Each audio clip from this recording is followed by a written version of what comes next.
क्या है, if the angle of elevation is 45 degree, angle दे रखा है एंगल ऑफ एलिवेशन कितना 45 degree, then how much will be the length of shadow of a tower in sun to its height.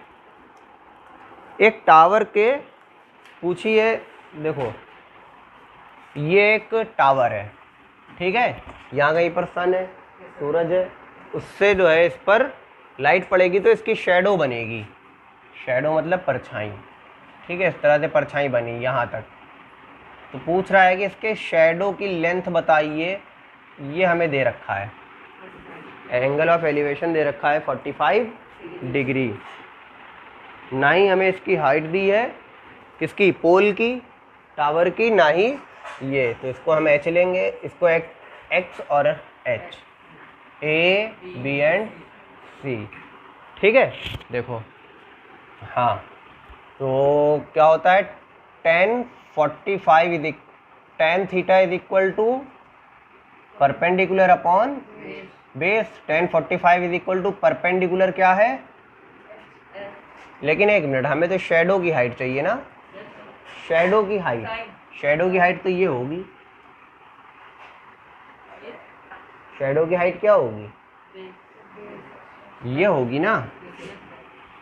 देखो इसका shadow तो खैर उसमें बनेगा नहीं, इसमें नहीं बनेगा, कभी भी देखो ऐसे कोई चीज़ रखना और ऊपर से लाइट मारना तो उसका शेडो कहाँ, ऐसे बनेगा ज़मीन पे। तुम लोग भी देखा होगा, कभी रात में चल रहे हो या दिन में ही चल रहे हो, ऊपर से रोशनी पड़ती है, पीछे पोल लाइट जो होती है, स्ट्रीट लाइट जो खंभों में लगी होती है, आगे बनती ना लंबी सी शेडो, बहुत लंबी लंबी बन जाती हैं, खैर ये वही है।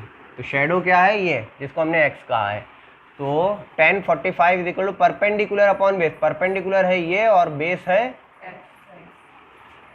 तो tan 45 की value is equal to H upon X का, इसको इधर भेज दो, एक्स का मल्टीप्लाई 1 से, X is equal to H, हो गया।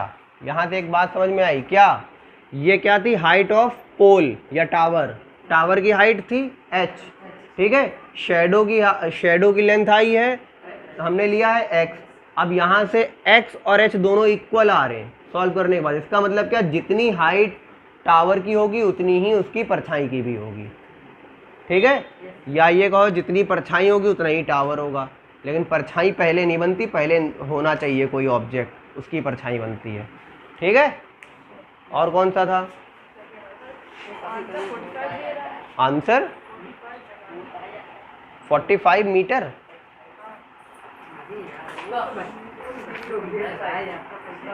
पहले का आंसर आ रहा है इक्वल, बराबर, बराबर तो है दोनों, दोनों बराबर नहीं है, कर लो जल्दी से। If the shadow of a pole is √3 time, चलो ये पोल है, ठीक है, इस पोल की शेडो ये बनेगी, ठीक है, ये कह रहा है ये इस पोल की जो शेडो है वो इस पोल की हाइट की √3 टाइम्स लंबी है, ठीक है। तो कहा है क्या फाइंड करना है, find the angle of elevation, angle of elevation find करना है हमें, ठीक, देखो कैसे होगा, अभी समझ जाओगे, डायग्राम समझ लेना बस, नहीं एंगल निकालना है हमें। देखो ये एक पोल है, ठीक है, मान लो ये 2 मीटर का पोल है, मान लो अगर हम कहें कि ये 2 मीटर का पोल है, इसकी जो शेडो बन रही है वो 5 मीटर, इससे जो है 5 गुना बड़ी बन रही है, तो इसका मतलब क्या कि शेडो की लेंथ कितनी होगी, 5 to the 10, कितनी होगी 10, लेकिन यहाँ पर इन्होंने कहा कि इसकी जो है जो भी लेंथ है, किसकी हाइट है टावर की या पोल की, उसकी √3 टाइम इसकी शेडो बन रही है, कितने टाइम, √3 टाइम, तो इसका नाम लिख लो पहले, ठीक है, ये एंगल हमें बताना है। सबसे पहले तो क्या लिखेंगे, लेट माना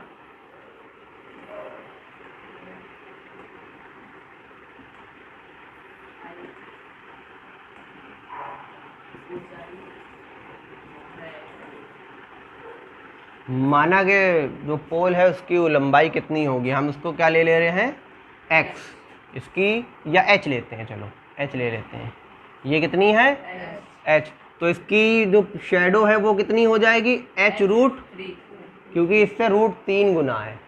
ठीक है, अब हमारे पास हाइट भी है h और यह है √3। tan वाला फॉर्मूला लगाओ, tan theta is equal to perpendicular upon base. tan theta का थीटा ही रहेगा, क्यों? क्योंकि वैल्यू दी नहीं है, फाइंड करनी है। tan theta is equal to perpendicular upon base. Perpendicular क्या है h अपॉन h√3, h से h। tan theta is equal to 1 upon √3 है, ऊपर 1 बचेगा ना। ये होती है tan theta is equal to tan 30, 60 नहीं होता है बेटा, वो √3 होती है। ठीक है, tan से tan को कैंसिल कर दो, थीटा इज इक्वल टू कितना आ गया, एंगल ऑफ एलिवेशन कितना होगा 30 डिग्री। हाँ, क्वेश्चन नंबर 7 है, if the shadow of a pole is √3 time. चलो, ये पोल है, ठीक है, इस पोल की शेडो ये बनेगी। ठीक है, ये कह रहा है ये इस पोल की जो शेडो है वो इस पोल की हाइट की √3 टाइम्स लंबी है। ठीक है, तो कहा है क्या फाइंड करना है, find the angle of elevation. Angle of elevation find करना है हमें। ठीक, देखो कैसे होगा, अभी समझ जाओगे, डायग्राम समझ लेना बस। नहीं, एंगल निकालना है हमें। देखो, ये एक पोल है, ठीक है, मान लो ये 2 मीटर का पोल है। मान लो अगर हम कहें कि ये 2 मीटर का पोल है, इसकी जो शेडो बन रही है वो 5 मीटर, इससे जो है 5 गुना बड़ी बन रही है। तो इसका मतलब क्या कि शेडो की लेंथ कितनी होगी 5 टू द 10, कितनी होगी 10। लेकिन यहाँ पर इन्होंने कहा कि इसकी जो है जो भी लेंथ है, किसकी हाइट है टावर की या पोल की, उसकी √3 टाइम इसकी शेडो बन रही है। कितने टाइम, √3 टाइम। तो इसका नाम लिख लो पहले। ठीक है, ये एंगल हमें बताना है। सबसे पहले तो क्या लिखेंगे, लेट माना